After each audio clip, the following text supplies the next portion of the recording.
Luke 15. Then drew near unto him all the publicans and sinners for to hear him. And the Pharisees and scribes murmured, saying, This man receiveth sinners, and eateth with them. And he spake this parable unto them, saying, What man of you, having 100 sheep, if he lose one of them, doth not leave the 99 in the wilderness, and go after that which is lost until he find it? And when he hath found it, he layeth it on his shoulders, rejoicing. And when he cometh home, he calleth together his friends and neighbors, saying unto them, Rejoice with me, for I have found my sheep which was lost. I say unto you that likewise joy shall be in heaven over one sinner that repenteth, more than over 99 just persons which need no repentance. Either, what woman having 10 pieces of silver, if she lose one piece, doth not light a candle and sweep the house and seek diligently till she find it? And when she hath found it, she calleth her friends and her neighbors together, saying, Rejoice with me, for I have found the piece which I had lost. Likewise I say unto you, there is joy in the presence of the angels of God over one sinner that repenteth.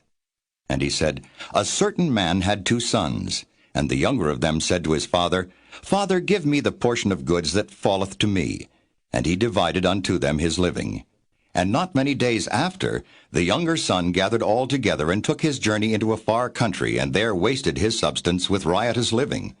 And when he had spent all, there arose a mighty famine in that land, and he began to be in want.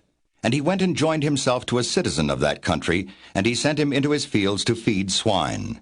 And he would fain have filled his belly with the husks that the swine did eat, and no man gave unto him. And when he came to himself, he said, How many hired servants of my father's have bread enough and to spare, and I perish with hunger?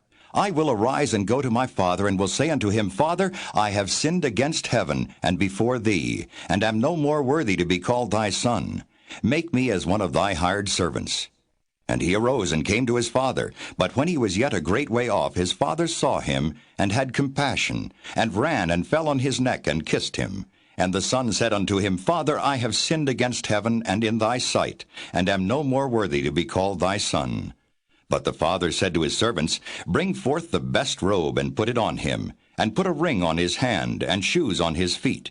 And bring hither the fatted calf, and kill it, and let us eat and be merry. For this my son was dead, and is alive again. He was lost, and is found. And they began to be merry. Now his elder son was in the field. And as he came and drew nigh to the house, he heard music and dancing. And he called one of the servants, and asked what these things meant. And he said unto him, Thy brother is come, and thy father hath killed the fatted calf, because he hath received him safe and sound. And he was angry, and would not go in. Therefore came his father out, and entreated him. And he answering said to his father, Lo, these many years do I serve thee, neither transgressed I at any time thy commandment. And yet thou never gavest me a kid, that I might make merry with my friends. But as soon as this thy son was come, which hath devoured thy living with harlots, thou hast killed for him the fatted calf. And he said unto him, Son, thou art ever with me, and all that I have is thine. It was meet that we should make merry and be glad. For this thy brother was dead, and is alive again, and was lost, and is found.